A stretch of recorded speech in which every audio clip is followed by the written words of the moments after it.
আসসালামু আলাইকুম, আমি লাবণী রহমান চলে আসলাম আরও একটি রেসিপি নিয়ে। ডাউল আর কলমি শাকের চচ্চড়ি। চলুন শুরু করা যাক। প্রথমে আমি ডাউল ধুয়ে কড়াইয়ে সেদ্ধ করে নিব।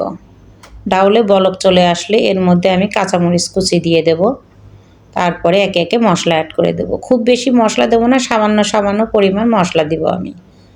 তারপরে দিয়ে দিলাম কাঁচামরিচ, দিয়ে দিলাম সামান্য একটু পেঁয়াজ, রসুন, কাঁচামরিচ, জিরা ব্লেন্ডার দিয়েছি আমি এখানে সামান্য পরিমাণ, খুব বেশি একটা দিব না। দিয়ে একটু নেড়ে দিলাম। ডাউলটা একটু সিদ্ধ হয়ে আসলে আমি এর মধ্যে শাকগুলো দিয়ে দিব।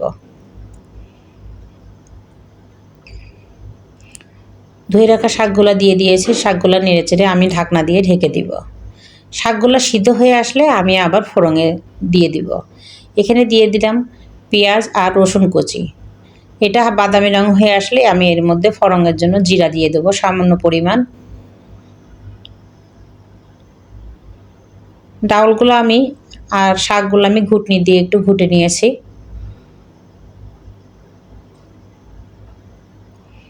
দিয়ে দিলাম শাক আর ডাউল, দিয়ে আমি ঢাকনা দিয়ে ঢেকে কিছুক্ষণ জাল করব। এটা খেতে অনেক সুস্বাদু। ঢাকনা দিয়ে ঢেকে আমি কিছুক্ষণ জাল করব। ভালোই লাগে। মুসুরির ডাল আর শাক দিয়ে রান্না করে খেতে, অনেক রকম শাক দিয়ে রান্না করা যায়। আমি আজকে কলমি শাক দিয়ে রান্না করেছি। পানি শুকিয়ে না আসা আগ পর্যন্ত আমি অপেক্ষা করব, বারবার নাড়বো যেন নিচে লেগে না যায়।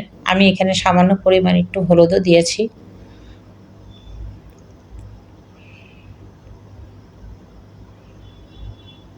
কিছুক্ষণ হালকা জালের উপরে আমি বসিয়ে রাখবো। দিয়ে দিলাম সামান্য পরিমাণ লবণ। লবণ কম হয়েছে, যার কারণে আমি আবার একটু লবণ দিয়েছি।